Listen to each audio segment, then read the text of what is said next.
நம்ம ஒருத்தர் சந்திச்சா சௌக்கியமானு கேட்கிறோம். சௌக்கியமா?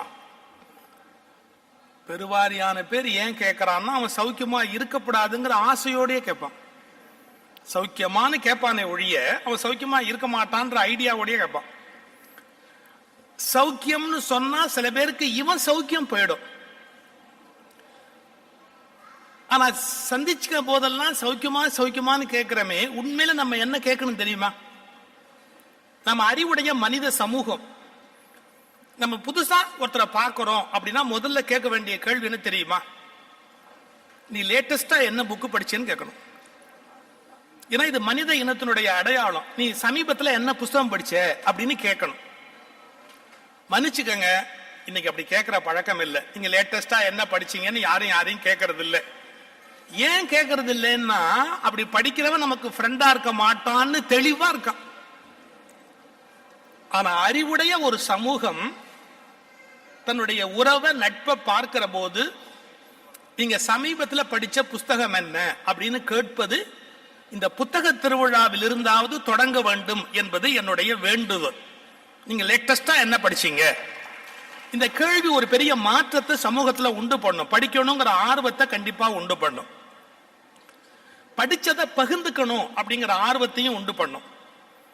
நாம சில புஸ்தகங்கள் தெரியாம இருந்திருக்கலாம். நான் இதை படிச்சேன்னு சொன்னா அது எங்க என்ன விஷயம் நம்ம கேட்டுக்கிறதுக்கு வாய்ப்பு இருக்கு. அதனால புத்தக திருவிழாவுக்கு வருகிறவர்கள் இனி குறைந்தபட்சம் அடுத்த பார்க்கும்போது நீங்க லேட்டஸ்டா என்ன புத்தகம் படிச்சீங்கன்னு கேட்டா ஒரு நல்ல மாறுதல் மனித வர்க்கத்தில் உண்டாகும் என்று நான் நம்புகிறேன். நான் தினமணியில தொடர்ந்து எழுதினேன் நீ நான் நிஜம் அப்படின்னு ஒரு தொடர் கட்டுரை. அது செல்ஃப் இம்ப்ரூவ்மெண்ட் அப்படிங்கிற அந்த பேனர்ல அந்த கட்டுரை போச்சு. ஆனா சாதாரணமான அந்த வழக்கமான தன்னம்பிக்கை, சுய முன்னேற்றம் அது குறித்து நான் எழுதணும்னு அதை எழுதல. முதல்ல ஆரம்பத்தில் ஒரு 7-8 அத்தியாயம் அப்படிதான் எழுதுனேன். அதன் பிறகு அதுல வேறு சில செய்திகளை உள்ளடக்கி நான் எழுதினேன். அதை உங்களோட பகிர்ந்துக்கிறதுக்கு நான் இந்த மேடையை பயன்படுத்திக்க வேணும்னு நினைக்கிறேன். இந்த நீ நான் நிஜம்ங்கிறது ஏதோ ஒரு அட்ராக்டிவா இருக்கணுங்கிறதுக்காக நான் கொடுத்த தலைப்பு இல்லை. உண்மையிலேயே ஒவ்வொரு மனிதனும் நீ அப்படிங்கறத பத்தி கவலைப்படுற அளவுக்கு நான் அப்படிங்கறத பத்தி கொஞ்சம் கவனம் செலுத்தினா ஒரு பெரிய மாற்றம் வரும் அப்படிங்கிறது என்னுடைய அபிப்பிராயம். அது என்ன, நீலேருந்து நானுக்கு வா, நீயிலிருந்து நானுக்கு வா அப்படிங்கிறனா. யார பாருங்க, அவன் எப்படி ட்ரெஸ் பண்ணியிருக்கான், அவங்க என்ன பேசுறாங்க, அவங்க என்ன நினைக்கிறாங்க, அவங்க எப்படி பணம் சேர்த்துட்டாங்க, அவங்க எப்படி ஊழல் பண்ணியிருக்காங்க, அவங்க எப்படி நல்லது பண்ண மாட்டேங்கிறாங்க, இப்படி எல்லாம் நீ நீ நீ யாரையோ பத்தி எப்ப பார்த்தாலும் அந்த கருத்து சிந்தனை போய்கிட்டே இருக்கு. நான் இல்லாம இல்ல, நமக்கு நான் இருக்கு. ஆனா அந்த நான் எப்படி இருக்குன்னு கேட்டா ஒரு சுயநலமான தேடல்ல தான் நான் நிக்குதே ஒழிய தன்னை பற்றிய ஆய்வா நிக்கல. அதாவது நான் அப்படிங்கிறது என்ன அப்படிங்கிற தேடல். இப்ப நான் யாரு? தமிழ்நாட்டை பொறுத்தளவில் சுகி சிவம்னா ஒரு பேச்சாளர் அப்படின்னு ஒரு அடையாளம் இருக்கு. என்ன பேச்சாளர்? அவர் ஆன்மீக பேச்சாளர் இல்ல, சுய முன்னேற்ற பேச்சாளர் இல்ல, ஒரு இலக்கிய பேச்சாளர் இல்ல, கலந்தாங்கட்டி எல்லாத்தையும் அவர் பாட்டுக்கு போட்டு உருட்டிக்கிட்டு இருப்பாரு. இப்படி எத்தனையோ அடையாளம் இருக்கு. ஆனா இதெல்லாம் தாண்டி எனக்கு தெரியணும் நான் யாரு, என்ன பர்பஸுக்கு இருக்கிறேன், எதுக்காக மேடையை பயன்படுத்துறேன், என்ன நோக்கத்துக்கு நான் பேச ஆரம்பிச்சேன், என்ன நோக்கத்துக்கு நான் பேசிக்கிட்டு இருக்கிறேன், என்ன நோக்கத்துக்கு நான் இன்னும் நீடிக்கிறேன், எல்லாமே எனக்கு தெரியணும். நான் யாரு, என் ரோல் என்ன, இந்த இடத்துல என்னுடைய இருப்பு தேவையா தேவையில்லையா அப்படிங்கிற ஒரு விழிப்பு தேவை. இன்னைக்கு ஒரு சின்ன உதாரணம் சொல்றேன். நீங்க எல்லாருமே கல்யாண வீட்டுக்கு போயிருப்பீங்க. கல்யாண வீட்டுல மாப்பிள்ளை பொண்ணு தாலி கட்டுறதுக்கு உட்கார்ந்து இருப்பாங்க. அந்த கல்யாண மேடையில இன்னும் யார் யார் இருக்கலாம்? பையனோட அப்பா அம்மா, பொண்ணோட அப்பா அம்மா, தாத்தா பாட்டி இருந்தா இல்ல தாத்தா பாட்டியே இருக்க விட்டா இருக்கலாம். நான் ஒரு கேள்வி கேட்கிறேன், மற்றவங்களுக்கு எல்லாம் அங்க என்ன வேலை? மந்திரம் சொல்றதுக்கு ஒருத்தர் வேண்டி இருக்கு, சரி இருக்கட்டும். ஒரு 7 பேர் 8 பேருக்கு மேல அந்த கல்யாண மேடையில் அவசியமே கிடையாது. ஆனா நம்ம ஊர் கல்யாணத்துல பாருங்க, 20 பேர் 30 பேர் இந்த இத்தனோண்டு மேடையில நெளிஞ்சு திரிஞ்சு இப்படி போய் அப்படி போய். ஒரே காரணம், கல்யாண மேடையில உங்களுக்கு ஒண்ணு வேலை கிடையாது. ஆனா அந்த வீடியோல தொடர்ந்து விழலாங்கிற ஒரே ஒரு நப்பாசைக்காக அவசியம் இருக்கோ இல்லையோ ஒரு 20 பேர் அந்த மேடையில நிப்பாங்க. புரோகிதர் திடீர்னு தேங்காய் அப்படின்னு கேட்பார். யாரும் படி இறங்கி போய் தேங்காய் எடுத்துட்டு வர மாட்டான். இவன் அவனை பார்த்து தேங்காம்பா, அவங்க அவங்கள பார்த்து தேங்காம்பாங்க, அவங்க இவங்கள பார்த்து தேங்காம்பாங்க. தேங்காய் எடுக்கிறதுக்கு யாரும் போக மாட்டாங்க. ஆனா அங்கேருந்து சத்தம் போடுவாங்க. சத்தமா எப்படி போடுவாங்க தெரியுங்களா? கெட்டி மேளத்தை விட அதிகமா குரலை ஒசத்தி சத்தம் போடுவாங்க. இவ்வளவு அநாகரிகம் அங்க தேவையா?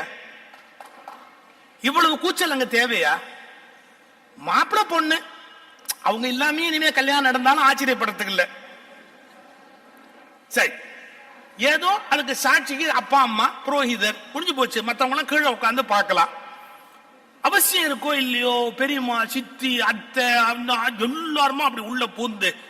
மன்னிச்சுக்கங்க, நாம் இருக்க வேண்டாத இடத்தில் இருப்பதை விட அநாகரிகமான விஷயம் இந்த உலகத்தில் வேறு இருக்க முடியாது. எங்க இருக்கணுமோ அங்க மட்டும்தான் இருக்கணும். எங்க இருக்க வேண்டிய அவசியம் இல்லையோ அங்க நம்ம இருக்கக்கூடாது. இப்ப நான் யாரு, என் ரோல் என்ன, நான் இங்க என்ன வேலை செய்யறதுக்காக வந்திருக்கிறேன், நான் என்ன பண்ணணும். நாங்க ஒரு கோயில் கட்டி கும்பாபிஷேகம் பண்ணோம். நான் கவுண்டம்பாளையத்துல குடியிருந்த போது இந்த கும்பாபிஷேகத்துக்கு நன்கொடை கொடுக்கறவங்க அன்னைக்கு வந்து கொடுப்பாங்க. ஒருத்தரை சேர் போட்டு உட்கார வச்சு நீங்க வர்ற நன்கொடை எல்லாம் வசூல் பண்ணுங்க. அன்னைக்கு தான் சில பேர் வாழைக்காய் வாங்கி கொண்டாந்து கொடுப்பான், இலை வாங்கி கொண்டாந்து கொடுப்பான். மத்தியானம் அன்னதானம் பண்ணணும். ஒருத்தர் உட்காந்து வச்சு நீங்க பாருங்க, உட்காந்து வச்சிருக்கிறோம். ஆனா அவர் என்ன பண்றாரு, ரொம்ப பக்தி மீதூர நேரா கும்பாபிஷேகத்துல கரைஞ்சிட்டார். உள்ள யாகசாலையில அங்க இங்க எல்லா இடத்துலயும். நான் அவரை கேட்கிறேன், ஏன் சார் நீங்க அங்க உட்கார்ந்து இருந்தா தானே இந்த வர்றதை வசூல் பண்ணி இன்னைக்கு செலவுக்கு பார்க்க முடியும், ஏற்பாடு பண்ணணும், ஏன் வந்தீங்க? அவர் என்ன கேட்ட கேள்வி, நீ யாரு எனக்கு எஜமானா பாசா? நான் எங்க இருக்கணும் நீ முடிவு பண்றதான்? நான் சொன்னேன், அப்படி இல்லை, நாம என்ன வேலை பிரிச்சுக்கிட்டோம். நீங்க இந்த வேலையை பிரிச்சுக்கிட்டீங்க, நான் இந்த வேலையை பிரிச்சுக்கிட்டேன், அவர் அந்த வேலையை பிரிச்சுக்கிட்டார். நம்ம எதை ஏத்துக்கிட்டோமோ அந்த வேலையை பெர்ஃபெக்டா பாக்குறதுக்கு நம்ம அங்கதான் இருக்கணுமே ஒழிய நம்ம இருக்க வேண்டாத இடத்துல போய் உட்கார்ந்து இருக்கிறது நம்முடைய கௌரவத்துக்கு இழுக்கு, காரியத்துக்கு எடுத்துடும். இந்த ரியலைசேஷன் அப்படிங்கிறது இந்த சொசைட்டில வரல. இது எல்லா இடத்துலயுமே வரல. நான் யாரு, என் ரோல் என்ன, நிஜமாவே என்னுடைய வேலை என்ன. யாரையோ பத்தி கவலைப்படுறோம், நம்மளை பத்தி கொஞ்சம் யோசிக்கலாம். இதை மையப்படுத்தி தான் நீ நான் நிஜம் அப்படின்னு ஒரு தலைப்பு கொடுத்து நான் அந்த தொடர் எழுதுனேன். ஒரு மனுஷன் தன்னை பத்தி கொஞ்சம் ஆராய்ச்சி பண்ண ஆரம்பிச்சா நாம எவ்வளவு வேலை பார்க்க முடியும், எவ்வளவு நல்ல காரியம் பண்ண முடியும், எவ்வளவு ஏர்ன் பண்ண முடியும், எவ்வளவு சேரிட்டிஸ் கொடுக்க முடியும், எவ்வளவு பேருக்கு ஹெல்ப் பண்ண முடியும், எல்லாத்தையும் கண்டுபிடிக்கலாம். ஆனா இதெல்லாம் யோசிக்கலன்னு வச்சுக்கோங்க, நீங்க ஒண்ணுமே பண்ண முடியாது. நான் இதுக்கு முதல் அத்தியாயத்துல ஒரு எக்ஸாம்பிள் எழுதியிருந்தேன். மில்கி மிஸ்ட் அதை பத்தி நான் ஒரு முறை ஒரு ஆர்டிகிள் படிச்சேன். அவங்க பன்னீர் சீஸ் இதெல்லாம் செய்யறதுக்கு பழைய மிஷின் வச்சிருந்தாங்க. இதை மேனுஃபேக்சர் பண்ணும்போது பாருங்க, மேல அதெல்லாம் கட்டி தட்டி அப்படியே நிக்கும். இந்த பால்ல இருக்கிற தண்ணீர் இருக்குல்ல, அது அப்படியே பிரிஞ்சு அப்படியே கீழே நிக்கும். நிஜமாவே அது தயாராகிற இடத்தை நீங்க பார்க்கணும். நான் சுவிட்சர்லாந்துல பார்த்தேன், ஒரு சீஸ் ஃபேக்டரியில போய் பார்த்தேன். அப்பதான் பார்க்கடல்னா என்னன்னே தெரிஞ்சுக்கிட்டேன். நிஜமாவே பாலை அவ்வளவு பெரிய பாலை போட்டு ஒண்ணு கடைஞ்சிக்கிட்டே இருக்கு. காலையில இருந்து கடையுது கடையுது கடையுது, கடைசியா பார்த்தா திடமான பொருள் மேல நின்றுடுது, அப்படியே தண்ணியா கீழே வந்துடுது. அதை வடிச்சு தூக்கி வெளியே கொட்டிடுறாங்க. இந்த மிச்சமாகிற தண்ணி இருக்கு பாத்தீங்களா, அதுக்கு வேவ் வாட்டர் அப்படிங்கிறான். வேவ் வாட்டர், மிச்சமா போற தண்ணி. இது பாலில இருந்து நீங்க சீஸ் பன்னீர் இதெல்லாம் பண்ணும்போது கண்டிப்பா தண்ணீர் வெளியேறும். ஏன்னா 80% வாட்டர் இருக்கும், அந்த வாட்டர் வெளியே போகும். ஒரு காலம் வரையில எல்லா கம்பெனிலையும் அது வேஸ்ட்.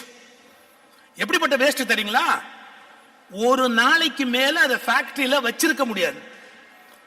அப்படி ஒரு ஊழ நாத்தம் நாரும். மறுநாள் நீங்க வச்சிருந்தீங்கன்னா மனுஷன் உள்ள போக முடியாது. அதுக்காக அவங்க என்ன பண்ணுவாங்க, அக்கம் பக்கம் இருக்கிற விவசாயிகள்கிட்ட கெஞ்சி கூத்தாடி நீங்க இந்த தண்ணியை எடுத்துட்டு போயிடுங்க, தண்ணியை எடுத்துட்டு போயிடுங்க. ஏன்னா மரம் செடி கொடிக்கெல்லாம் அது நல்ல உரம், அதை ஊத்துனா மரம் செடி கொடிக்கு நல்லா இருக்கும், அந்த தண்ணியை எடுத்துட்டு போயிடுங்க அப்படிம்பாங்க. இவங்களுக்கு பால்ல சீஸ்ல பணம் கிடைக்கும், பன்னீர்ல பணம் கிடைக்கும், கொஞ்சம் கொஞ்சம் அதை ஒரு மாதிரி பண்ணி கொஞ்சம் தயிர் தயார் பண்ணுவாங்க, அந்த ஏடை பிரிச்சு ஒண்ணு பண்ணுவாங்க, ஒரு 7-8 விஷயத்துல பணம் கிடைக்கும். இந்த வேஸ்ட் வாட்டர்னு நான் சொன்னேன் பாத்தீங்களா, வேவ் வாட்டர். இந்த வேவ் வாட்டரை கரெக்டா நீங்க பயன்படுத்தி அதுல இருந்து ஒரு புரோட்டீன் பவுடர் எடுக்கலாம்னு இப்ப கண்டுபிடிச்சிட்டான். அந்த புரோட்டீன் பவுடர் எடுக்க ஆரம்பிச்சதுக்கு அப்புறம் நீங்க சீஸ்ல பன்னீர்ல எல்லாத்தையும் சம்பாதிச்சதை விட இந்த புரோட்டீன் பவுடர் சம்பாதிக்கிறீங்க பாருங்க, அது என்டையர் ஃபேக்டரியோட லாபத்துக்கு நிகரானது, முழுக்க சம்பாதிக்குது அந்த புரோட்டீன் பவுடர். இவ்வளவு காலம் எது வேஸ்ட் வேஸ்ட் வெளியே கொட்டினாங்களோ கரெக்டா அதுல இருந்து புரோட்டீன் பவுடர்னு ஒண்ணு பிரிக்கலாம்னு கண்டுபிடிச்ச உடனே நீங்க இதெல்லாம் சம்பாதிச்சதை விட 8 மடங்கு 10 மடங்கு வேஸ்ட் வாட்டர் சம்பாதிச்சு கொடுக்குது. இதத்தான் சொல்றேன், தம்பி உனக்குள்ளும் ஒரு பார்க்கடல் இருக்கிறது, கொஞ்சம் கடைந்து பார். 7-8 மகாலட்சுமிகள் மாலையோடு உனக்கு மாலை சூட தயாராக இருக்கிறார்கள். எதை நீ வேஸ்ட் வாட்டர் என்று கொட்டி கொண்டிருக்கிறாயோ அதை கடைந்து பார். 7-8 மகாலட்சுமிகள் மாலையோடு உனக்கு கழுத்தில் அணிவிப்பதற்கு தயாராக இருக்கிறார்கள். இதான் வாழ்க்கை. இதை நான் எப்படி பயன்படுத்தலாம், இதை எப்படி நான் இன்னும் ரீமாடல் பண்ணலாம், எப்படி மாடிஃபை பண்ணலாம், என்னோட ஒர்க்கை நான் இன்னும் எப்படி ஷார்பன் ஆக்கலாம், நான் எப்படி இன்னும் சொசைட்டிக்கு யூஸ்ஃபுல்லா இருக்கலாம். இதை நம்ம யோசிக்க ஆரம்பிச்சோன்னு வச்சுங்க, என்ன சம்பாதிக்கிறோமோ அது மாதிரி 7-8 மடங்கு சம்பாதிக்கலாம். என்ன சர்வீஸ் பண்றோமோ அது மாதிரி 10 மடங்கு சர்வீஸ் பண்ணலாம். நம்ம இந்த உலகத்துக்கு நிறைய செஞ்சுட்டு நாமளும் இந்த உலகத்திலேருந்து வேணுங்கிறத பெற்றுக்கொள்ளலாம். உலகத்துக்கு நிறைய செஞ்சுட்டு உலகத்தை விட்டு போலாம். இந்த டெக்னிக் தான் வாழ்க்கையில நான் யாரு, என் சக்தி என்ன, என் பலம் என்ன அப்படின்னு கண்டுபிடிக்கணும்.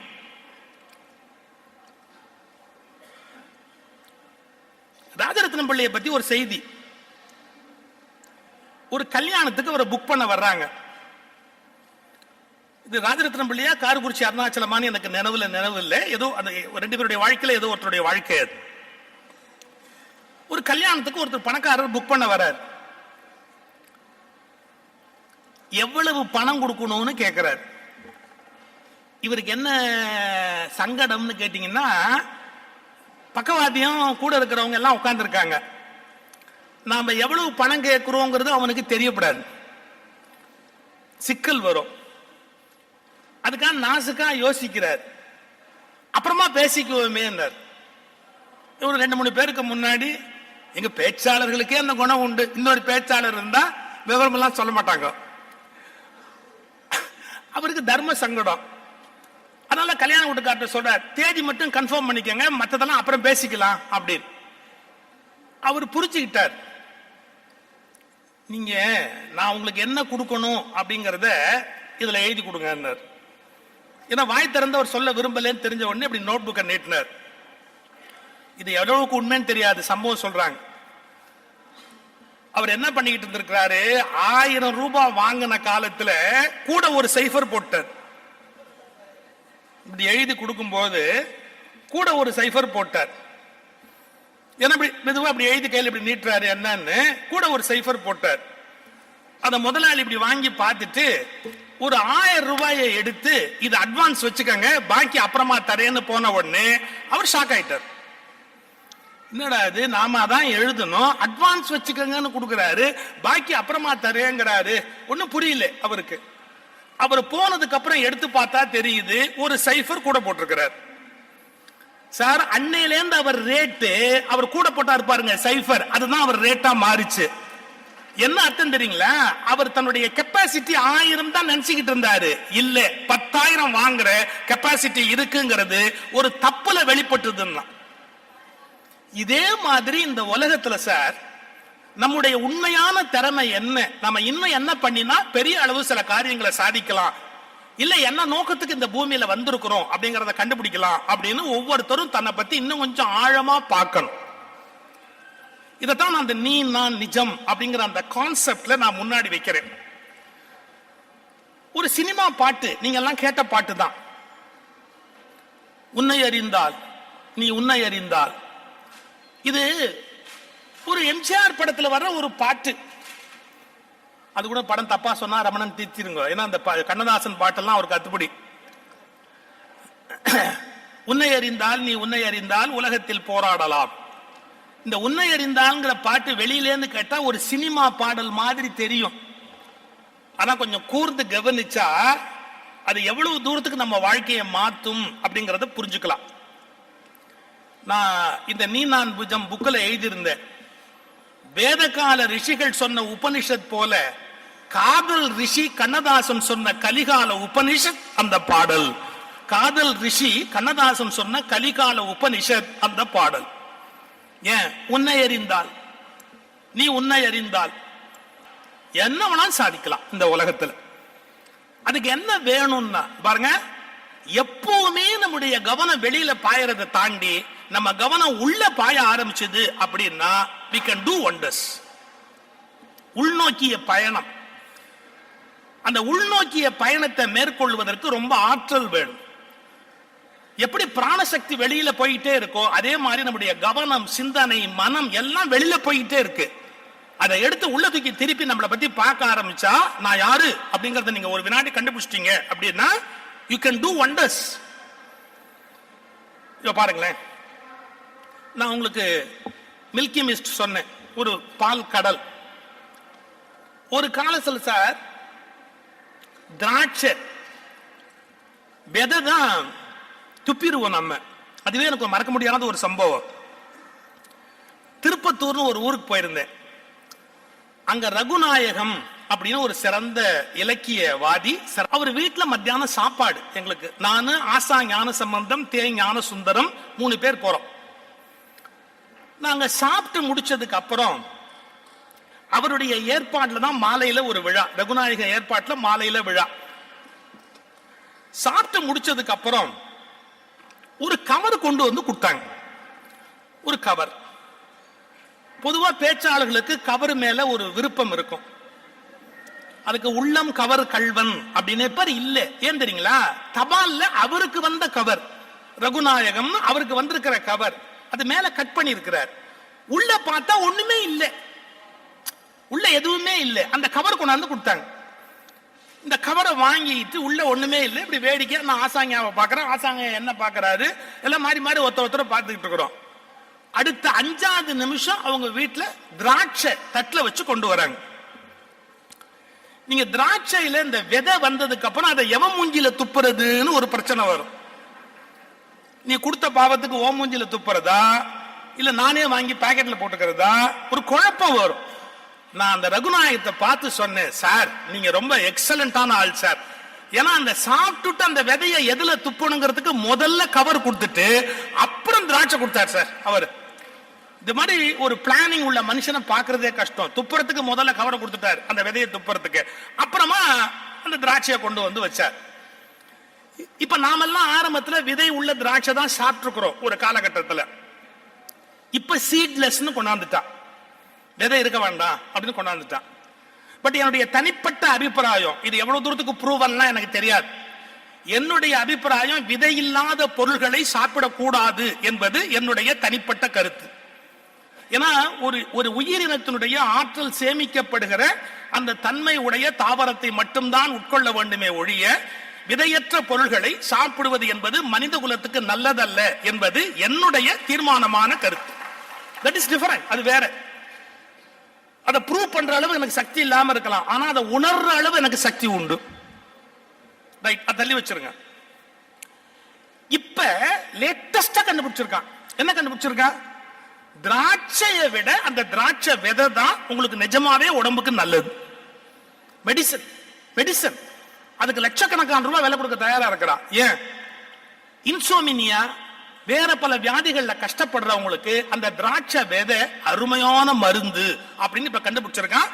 இப்ப நீங்க நிறைய டேப்லெட்ஸ்லயே போட்டிருப்பா பாருங்க, இந்த மாதிரி அந்த திராட்சையோட சீட்ல இது செய்யப்பட்டதுன்னு மாத்திரை நிறைய இருக்கு. சைக்காட்ரிஸ்டே பல பேர் எழுதுவாங்க.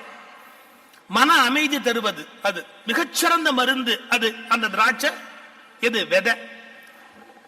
இத ஒவ்வொரு காலம் நம்ம என்ன பண்ணிக்கிட்டு இருந்தோம்? எப்பவும் துப்பிக்கிட்டே இருப்போம். அந்த திராட்சை விதைய துப்பிட்டு துப்பிட்டு துப்பிட்டு துப்பிட்டு போவோம். யோசிச்சு பாருங்க, அந்த விதை இன்னைக்கு லட்சக்கணக்கான ரூபாய் மதிப்புடையது ஒரு மனிதனுக்கு அப்படின்னு கண்டுபிடிச்சிருக்கா. எதை நாம தூணு வெளியில துப்புனமோ அதை பார்த்து இப்ப ஆணு வாய பழக்கும்படியா அந்த விதை இன்னைக்கு மரியாதைக்குரியதா மாறிப்போச்சு. அதோட அருமை நமக்கு தெரியல. அது எவ்வளவு விலை மதிப்பற்ற பொருள் அப்படின்னு நமக்கு தெரியல. இப்ப கண்டுபிடிச்சிருக்கா. மாதுளம் பழத்தை சீட்லெஸ் பெருமையா நினைக்கிறோம். ஆனா மாதுளம் விதை இருக்கு பாருங்க, அந்த மாதுளம் விதைய மட்டுமே ஒரு ஸ்பூன் எடுத்து அதை அரைச்சு தண்ணீர்ல கொதிக்க விட்டு சாப்பிட்டா அது எத்தனை நோய்க்கு மருந்தா இருக்க முடியும் அப்படிங்கறத இப்ப கண்டுபிடிச்சிருக்காங்க. இப்ப பாருங்க, எதையெல்லாம் நம்ம குப்பை குப்பை குப்பைன்னு வெளியே துப்புனமோ அந்த குப்பை எல்லாம் குப்பை அல்ல, சொத்து சொத்து சொத்துன்னு இப்ப கண்டுபிடிக்கிறோம். சார், ஞானம் வரும்போது சொத்து குப்பைன்னு கண்டுபிடிப்போம். ஆனா அறிவு வரும்போது குப்பை சொத்து தான் கண்டுபிடிக்க வேண்டாமா? இதே கோயம்புத்தூர்ல ஒரு மாநகராட்சி தொழிலாளி குப்பையை பிரிச்சு பண்ற தொழிலை எடுத்து மாதம் 6 லட்சம் ரூபாய் சம்பாதிக்கிறார் அப்படின்னு பேப்பர்ல நியூஸ் வந்தது. இதே கோயம்புத்தூர்ல ஒரு மாநகராட்சி தொழிலாளி குப்பைகளை பிரிச்சு கொடுக்கிற தொழில் பண்ணி 6 லட்சம் ரூபாய் மாசம் சம்பாதிக்கிறாரு அப்படின்னு ஒரு நியூஸ் வந்தது. இந்த உலகத்துல எதுவுமே வேஸ்ட் இல்ல சார், அதை எப்படி யூஸ் பண்ணணும்னு கண்டுபிடிக்கணும். சத்யசாய் பாபா போற போக்குல ஒரு வார்த்தை சொல்வாரு, சப்பாத்தி கள்ளி மட்டம்னு சொல்ற, வாழையும் நெல்லும் ஒசத்தின்னு சொல்ற, அப்படி சொல்லாத. சப்பாத்தி கள்ளிய வேலியா போட்டு உள்ளுக்குள்ள வாழைய வச்சேன்னா வாழையும் நல்லா இருக்கும், சப்பாத்தி கள்ளியும் பயன்படும். எங்க வச்சிருக்கிறோங்கிறத பொறுத்தது. எதுவுமே வேஸ்ட் கிடையாது, அதை எப்படி பயன்படுத்துறோம் அப்படிங்கறத பொறுத்து, அதை எப்படி யூஸ் பண்றோம் அப்படிங்கறத பொறுத்து. சோ நமக்கு சில டைம் கிடைக்கும், வேஸ்டா சில டைம் கிடைக்கும், அதை ப்ராப்பரா யூஸ் பண்ணணும். நமக்கு சில திறமை இருக்கும், அதெல்லாம் சரியா பயன்படுத்த மாட்டோம், அதை ப்ராப்பரா பயன்படுத்தணும். எதையெல்லாம் வேஸ்ட் நினைக்கிறோமோ அந்த வேஸ்டை எல்லாம் எப்படி மாத்துறது, எப்படி கன்வெர்ட் பண்றது அப்படின்னு கண்டுபிடிக்கணும். இதை கொஞ்சம் திட்டமிட்டு நம்ம செய்ய ஆரம்பிச்சோம்னா வாழ்க்கையில மிகப்பெரிய உயர்ந்த இடத்தை அடையலாம். இதுக்கு என்ன வேணும்? எதையும் வேடிக்கை பார்க்கிற மனோபாவம் நமக்கு இருக்கக்கூடாது. சரியா சொல்றதா இருந்தா, நான் ரொம்ப கோபத்துல சொல்றதா இருந்தா, இந்த பராக்கு பார்க்கிற புத்தியும்பா. சில பேர் எதுனாலும் ஆனும் பராக் பார்த்துட்டு நிப்பான். எதுக்கு நிக்கிற? அங்க ஒரு 40 பேர் நின்னா இவனும் நிப்பான். ஏன்டா நிக்கிறேன்? அவன்லாம் நிக்கிறான், நானும் நிக்கிறேன் அப்படின்பா. அவன் நிக்கிறான், நீயும் நிக்கிற அந்த இடத்துல, உனக்கு அவசியமா அந்த இடத்துல அவன் போய் நிக்கிறாங்கிறதுக்காக நீ நிக்கணுமா? சார், ரோட்ல ஆக்சிடென்ட் ஆயிடுது. ஆக்சிடென்ட் ஆகி ஒரு கூட்டம் சேருது. நாம கார்ல போற போது காரை நிறுத்தி ஜன்னல் வழியா அந்த இடத்தை எட்டி பாக்குறோமே, இதை விட முட்டாள்தன உலகத்துல ஒண்ணு உண்டா? நம்ம நின்னோம்னா பின்னாடி வர எத்தனை வண்டி டிராபிக் ஜாம் ஆகும், எவ்வளவு தப்பு. வேணும்னா ஓரங்கட்டி போய் நிறுத்தி போய் பார்க்கணும். இல்ல ஒரு பெரிய கொடுமை, ஒரு பையன் ஆக்சிடென்ட் ஆனவனுக்கு உதவ மாட்டேங்கிறான். ஆனா என்னன்னு வேடிக்கை பார்க்கணும் மட்டும் ஆசைப்படுறான். அதை வேடிக்கை பார்க்கணும், இதை வேடிக்கை பார்க்கணும் அப்படின்னு மட்டும் ஆசைப்படுறான். இதுக்கு பேர் பராக்கு பார்க்கிற புத்தின்னு பேர். சாரி, இதை நம்ம என்னவா கன்வெர்ட் பண்ண தெரியுங்களா? கவனம், கவனித்தல். பார்ப்பது வேறு, வேடிக்கை பார்க்கிறது வேறு, கவனிப்பது என்பது வேறு. நான் ஒரு வார்த்தை சொல்றேன், இந்த உலகத்தில் யார் வெற்றி பெறுகிறார்கள்? கவனிக்கிறவர்கள் வெற்றி பெறுகிறார்கள். இதான் இந்த உலகம். கவனிக்கணும். எல்லாரும் ஹரிச்சந்திரன் நாடகத்தை வேடிக்கை பார்த்தான். இந்த காந்தின்னு ஒரு மனுஷன் தான் அந்த நாடகத்தை கவனிச்சார். கவனிக்கிறவர்கள் வெற்றி பெறுகிறார்கள், வேடிக்கை பார்க்கிறவர்கள் வீணாய் போகிறார்கள்.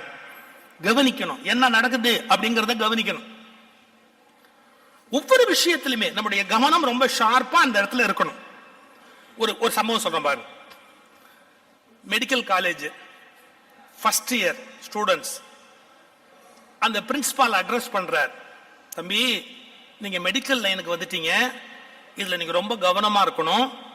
நீங்க அருவருப்பு உள்ளவங்களா இருந்தா இந்த ஃபீல்டுல ஷைன் பண்ண முடியாது. இங்க நீங்க பாக்குற பேஷண்ட்ஸ் எல்லாருமே ஏதோ ஒரு வகையில காம்ப்ளிகேட்டடா இருப்பாங்க. உங்களுக்கு அருவருப்பு இருந்தா நீங்க அதை கண்டிப்பா ஜெயிக்க முடியாது. அதனால கவனமா இருக்கணும். அதே நேரத்தில் நீங்க திறமையாவும் இருக்கணும். இப்ப பார், உங்களுக்கு எல்லாம் ஒரு டெஸ்ட். புழு நெளிற சாக்கடை தண்ணியை கொண்டு இப்படி முன்னாடி வச்சுட்டு சொன்னாரு, இப்ப பார் நான் என்ன பண்றேன்னு பார் அப்படின்ட்டு. இப்ப நான் கைய முக்குறேன், அப்புறம் இத பாரு என்ன பண்றேன் பார் அப்படின்னு டக்குனு வாயில வச்சுட்டு. இதை யாராவது நீங்க செஞ்சீங்கன்னா 10 மார்க் கொடுப்பேன். ஃபர்ஸ்ட் செமஸ்டர்ல 10 மார்க் கொடுப்பேன். யாராவது வாங்க. பல பேர் பார்த்தா மெடிக்கலே வேணாம், சாக்கடைக்குள்ள கையை விட்டு அது வாயில கொண்டு வச்சு பெரிய மனுஷன் மாதிரி பிரின்சிபால் பேசுறான். இதுக்கு 10 மார்க் வேறையா? ஒண்ணும் வேணாம். ஒரே ஒருத்த எந்திரிச்சு கிட்டக்க வந்து கேட்டான், கண்டிப்பா 10 மார்க் உண்டா சார்? உண்டு. உடனே அந்த விரலை வச்சா பாருங்க, வச்சுட்டு அப்படி வாயிச்சு அப்படியே ஒரே வினாடி அருவருப்புல வாந்தி எடுத்து கீழே விழுந்தான். எந்திரிச்ச உடனே கேட்டான், 10 மார்க் உண்டா சார்? வாதியார் சொன்னார், கிடையாது. ஏன்? நீ 2லயுமே ஃபெயில் ஆயிட்ட. கவனமும் இல்ல, அருவருப்பும் உனக்கு போல. நான் 2 விஷயம் சொன்னேன், நல்ல கவனின்னு சொன்னேன், அருவருப்பு இருக்க கூடாதுன்னு சொன்னேன். நீ 2லயுமே ஃபெயில் ஆயிட்ட. எப்படி சார் சொல்றீங்கன்னா, நான் இந்த விரலை நினைச்சேன், இந்த விரலை என் வாயில வச்சேன், அதை எவனாவது கவனிச்சிங்களா? ஒரு நுட்பம், ஒரு செகண்ட். நான் விரல் வைக்கும் போது இந்த விரலை வச்சேன், ஆனா வாயில கொண்டு போய் வைக்கும் போது இந்த விரலை வச்சேன். இந்த நுட்பத்தை யாராவது கவனிச்சிங்களா? உனக்கு அருவருப்பும் போல கவனமும் இல்லை, அப்புறம் நீ எப்படி சக்சஸ்ஃபுல் டாக்டரா இருக்க முடியும்னு கேட்டாரு. இது நான் விளையாட்டுக்கா சொல்ற கதை. அதாவது கவனம்ங்கிறது ரொம்ப முக்கியம். ஷார்ப்பா கவனிக்கணும் என்ன நடந்தது அப்படி கவனிக்கிறது இல்ல சார். எங்க மாமனார் மேஜிஸ்ட்ரேட். இது வேற, நான் கவனம் இல்லாத ஆளுன்னு ஆரம்பிக்கும் போது அவரை பத்தி சொல்றது அது. ஆனா உண்மைதான், அவர் ரொம்ப கவனம் உள்ள ஆளா இருந்தா எனக்கு பொண்ணு கொடுத்துருக்க மாட்டாரு. அது ஏதோ கொஞ்சம் லேட்டா நீக்கு போக்கா இருந்ததாலதான் நான் எனக்கு பொண்ணு கொடுத்த காலத்துல நான் வெறும் பேச்சாளர். நான் இவ்வளவு காஸ்ட்லி பேச்சாளர் நான் ஒருவேன் அவருக்கு ஏதாவது தெரியுமா? தெரியாது. ஏதோ தைரியத்துல கொடுத்தார், போயிட்டு போறார். அவர் மேஜிஸ்ட்ரேட். என்கிட்ட ஒரு தடவை சொல்றார், மாப்பிள்ள ஒரு சாமியார் நம்ம வீட்டுக்கு வந்திருக்கிறார், பூஜை பண்றார். எப்படி பூஜை பண்றார் தெரியுமா? கட்சியில அந்த பஞ்சாமிரத்துல இருந்து முருகன் எடுக்கிறாரு, வேல் எடுக்கிறாரு, எல்லாம். மாப்பிள்ள வாங்கோ, அந்த பூஜைக்கு வாங்கோ. நான் போனேன். ஒரு 10 நிமிஷம் எல்லாத்தையும் பார்த்துட்டு நான் பாட்டுக்கு மாடியில போய் உட்காந்துக்கிட்டு, அப்புறம் முடிஞ்சது. மாப்பிள்ள என்ன நீங்க அந்த சாமியாரை நம்பலையா? ஏன் இப்படி எல்லாம் பண்ணீங்க? நீங்க உள்ள வர மாட்டேன்ட்டீங்க, அவர்கிட்ட விபூதி கூட வாங்க மாட்டேன்ட்டீங்க, ஏன் மாப்பிள்ள மேல போய் உட்காந்துக்கிட்டீங்க? நான் சொன்னேன், மாமா அவர் முருகன் எடுத்தாரு, வேல் எடுத்தார். உண்மையிலேயே அவரை உள்ள வைக்க வேண்டிய ஆளு நீங்க. வேற எவனாவது அவரை பெயில்ல எடுக்க ட்ரை பண்ணணும். நீங்க உள்ள வைக்க வேண்டிய ஆளு. ஆனா நீங்க விவரம் இல்லாம வேடிக்கை பார்த்துக்கிட்டு இருக்கிறீங்க. என்ன மாப்பிள்ள சொல்றீங்க? பஞ்சாமிர்தத்துல இருந்து முருகன் எடுத்தார். வெண்டைக்காய் 1 கிலோ பேரிச்சம்பழத்தை அப்படியே உள்ள போடுறான், அதுல 3 முருகனை ஒழிச்சு வைக்கலாம். இப்படி கொத்த அந்த பேரிச்சம்பழத்தை எடுத்து உள்ள போடுறான். பஞ்சாமிரத்தை போட்டு பிசையும் போது அந்த பஞ்சாமிரத்துக்கு அவர் கொண்டு வந்திருக்கிற அந்த பேரிச்சம்பழத்தை உள்ள போடுறாரு, அதுலதான் அந்த முருகன் உட்கார்ந்து இருக்குன்னு அவருக்கு தெரியல. நான் சொன்னேன், இவனை உள்ள வைக்க வேண்டிய ஆள் நீங்க, அவன் என்ன உள்ள வச்சிருக்கான்னு கவனிக்காம உட்கார்ந்துருக்கீங்களே, நீங்க ஏதாவது உள்ள வச்சிருக்கீங்களா? மாப்பிள்ள இருந்தாலும் நீங்க யாரையுமே நம்புறது இல்லை, உங்களுக்கு ரொம்ப டவுட். அப்படி இல்லை. இந்த உலகத்துல நிறைய பேர் என்னமோ அற்புதங்கள் பண்ணினா கூட இது எப்படி நடந்திருக்கும் அப்படிங்கறத விழிப்பு நிலையில நம்ம பார்க்கணும். யாரு என்ன சொன்னாலும் நம்புறதா?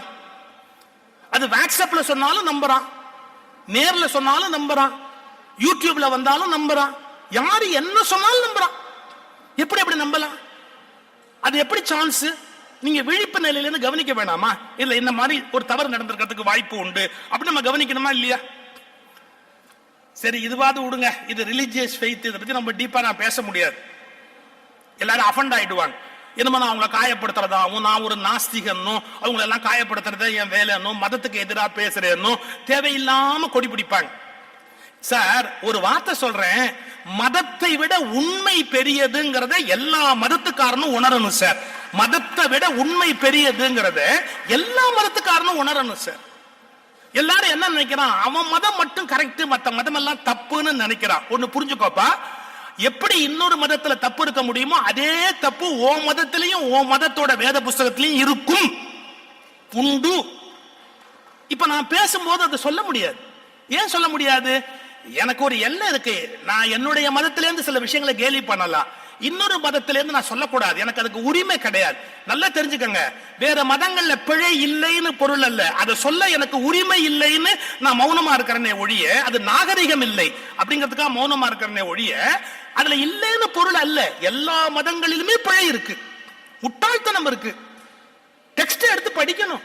நம்ப முடியாத விஷயம் இருக்கு, சயின்ஸுக்கு விரோதமான விஷயம் இருக்கு, ரொம்ப அல்பத்தனமான ஸ்டேட்மெண்ட்ஸ் இருக்கு. நீங்க எல்லாத்தையும் பொறுமையா படிச்சு பாருங்க, பயப்படாதீங்க.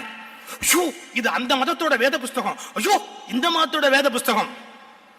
யார் என்ன சொன்னாலும் சரி, உங்களுக்கு உள்ள இருக்கிற ஒளிதான் முக்கியமே ஒழிய அந்த வேத புத்தகத்தில் இருப்பது என்பது பெரிய விஷயம் அல்ல. உள்ள இருக்கிற ஒளி எல்லாத்த விட மேலானதுங்கிற ஒரு தெளிவு, அதுதான் நிஜம். அந்த உள்ள போய் கண்டுபிடிக்க வேண்டிய விஷயம். அங்க இருக்கிற இரவல் அறிவுக்காக பயப்படக்கூடாது, அதை விடுங்க. இப்ப கவனி அப்படிங்கிறதுக்கு ஒரு லௌகீகமான உதாரணம் சொல்றேன். என்னுடைய ரொம்ப வெரி க்ளோஸ் ஃப்ரெண்ட்ஸ்ல ஒருத்தர் சண்முக வடிவேல். அவர் பள்ளிக்கூடத்தில் ஆசிரியர். அசம்பிளி நடக்குது, ஸ்டூடெண்ட்ஸ் அசம்பிளி நடக்குது. ஹெட் மாஸ்டர் என்ன சொல்றாரு, பிடி மாஸ்டர் கூப்பிட்டு, அசம்பிளி முடிச்ச உடனே பசங்க எல்லாம் ஓடுவாங்க, அப்படி ஓடக்கூடாது, எல்லாரும் வரிசையா கிளாஸுக்கு போகணும், அது உங்க பொறுப்பு. பிடி மாஸ்டர் கூப்பிட்டு, உங்க பொறுப்பு, டிசிப்ளினா போகணும், நீங்க பாத்துக்குங்க அப்படி. எல்லா ஸ்கூல்லையும் பிடி மாஸ்டர் ஒரு விசிலோடைய அலைவார், பார்த்திருக்கீங்களா? ஏதோ ஆடு மாடு மேய்க்கிற மாதிரி இந்த பசங்களை மேய்ச்சிக்கிட்டே போவார். வாழ்க்கையிலேயே அநாகரிகமான விஷயம் சார், நம்மை இன்னொருவர் மேய்க்கிற வாழ்க்கை இருக்கு பாருங்க, அதை விட துரதிருஷ்டவசமான வாழ்க்கை இந்த உலகத்துல ஒண்ணுமே கிடையாது. நான் பசங்க எல்லாம் கிளாஸுக்கு போங்கிற, டிஸ்பர்ஸ் ஆகி போங்கன்னு ஹெட் மாஸ்டர் சொல்றார். 3 பையன் சார், 3 பையன் இந்த லைன்ல நிக்காம சரேல்னு குறுக்க பூந்து ஓடிட்டான், அந்த பக்கம் ஓடிட்டான். பிடி மாஸ்டர் புடிச்சிட்டார், புடிச்சு பெரம்பால விளாசுறார், அடி பின்னி எடுக்கிறார், அடிக்கிறார் பெரம்பால. முன்னெல்லாம் அடிக்கிறதுக்கு உரிமை உண்டு, ஆசிரியர்கள் அடிக்கலாம். இப்பெல்லாம் ஆசிரியர்கள் அடிக்க கூடாதுன்னு சொல்லி போலீஸ்காரனை விட்டு சட்டம் அடிக்குது. எப்பவுமே ஆசிரியர் குச்சியாவது கொஞ்சம் சின்னதா இருந்திருக்கும், போலீஸ்காரர் லத்தி அதை விட முரட்டுத்தனமா இருக்கும்.